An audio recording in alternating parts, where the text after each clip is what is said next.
Agradeço a Jesus e aos amigos espirituais pela oportunidade de desenvolver esse trabalho. Que todos que acessarem esse blog se sintam abraçados e amparados, porque estar conectados numa página onde podemos absorver palavras de crescimento e de elevação moral é uma bênção. Isso acontece porque estamos na companhia do Divino Mestre Jesus e dos amigos espirituais. Eles querem muito nos ajudar. Nós é que complicamos um pouco criando barreiras. Hoje vamos falar sobre o capítulo 7 do Evangelho segundo o Espiritismo. Fomos agraciados com a instrução do Espírito Allan Kardec no ano de 1863. O que é uma instrução? É um ensinamento de alguém que tem experiência na questão, que já vivenciou várias vezes tal assunto e que pode contribuir com o nosso crescimento. Para ser um ensinamento, é preciso ser bom. Allan Kardec traz esse ensinamento para nos auxiliar no crescimento diário.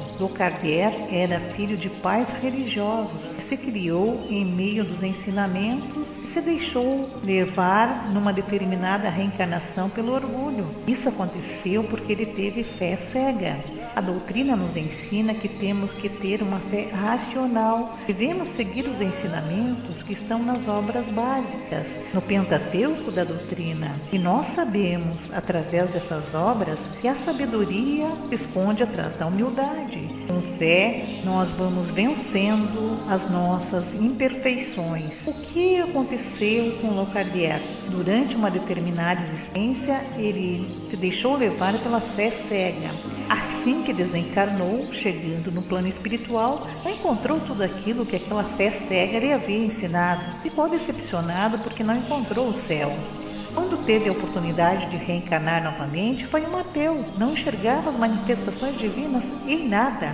Era extremamente orgulhoso, tinha vaidade e prepotência. Esses dois adjetivos eram gritantes nesse espírito. Segundo Divaldo Franco, que tem a instrução de Joana de Ângeles, confirma que quem teve fé cega numa determinada existência, na próxima será um ateu. Foi o que aconteceu com Allan Kardec. Em 1863, quando teve a oportunidade, ele se despiu do orgulho e nos trouxe a sua instrução através da mensagem codificada por Kardec. Essa doutrina consoladora que nos oportuniza melhorarmos. Observem, irmãos, nós temos a tendência de confundirmos os significados das palavras. Exemplo, estou orgulhosa porque meu filho passou no vestibular. Não é um orgulho que nasce da alma, é uma manifestação de contentamento.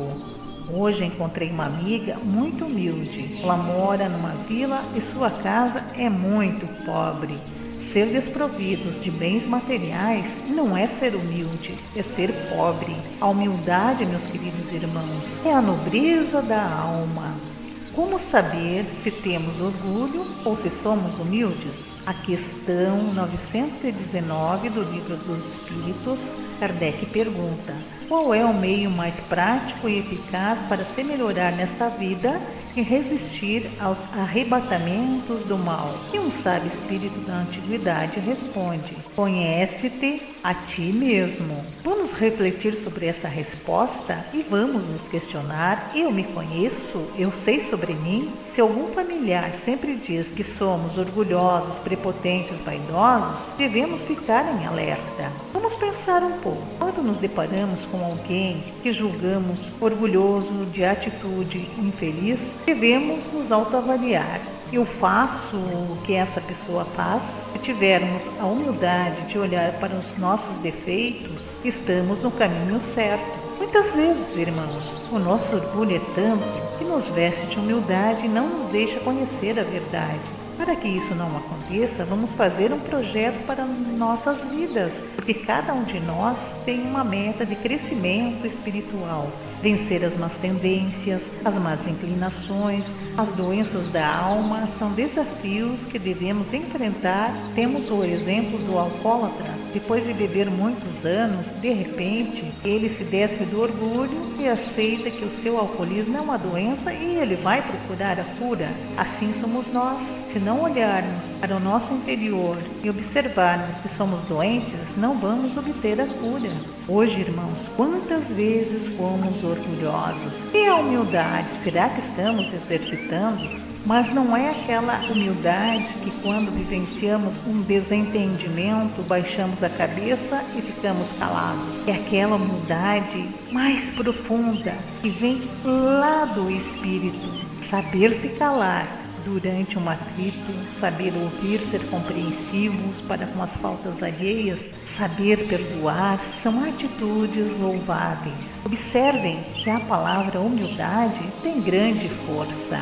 O que significa humildade? Humildade é de origem latina e significa humus, que quer dizer terra rica em nutrientes. Nós devemos preparar o nosso terreno, que é a nossa alma.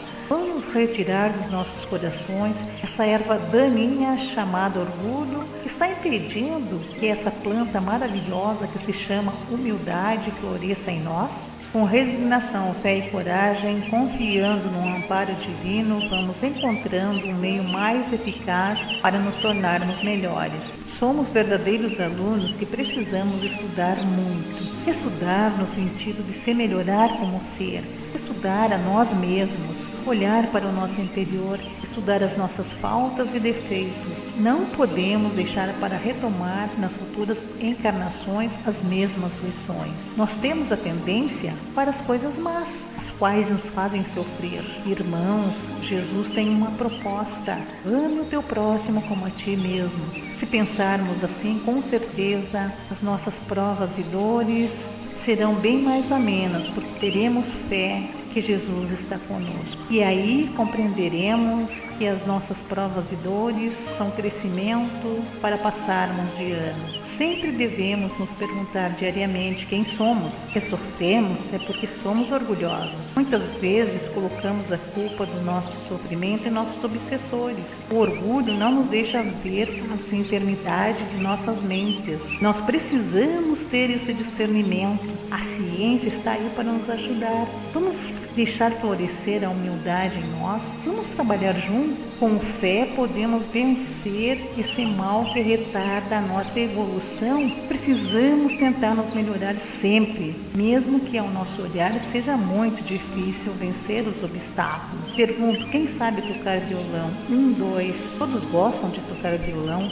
Ah, a maioria. Maravilhoso saber tocar violão. Quantos já tentaram inúmeras vezes aprender a tocar violão? Quase ninguém. Desistiram no meio do caminho porque é difícil. E assim, meus irmãos, somos nós.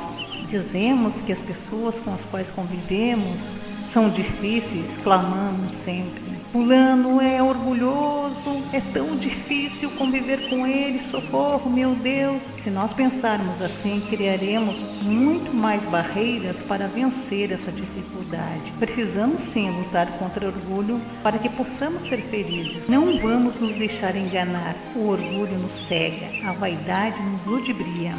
Vou contar a história de João.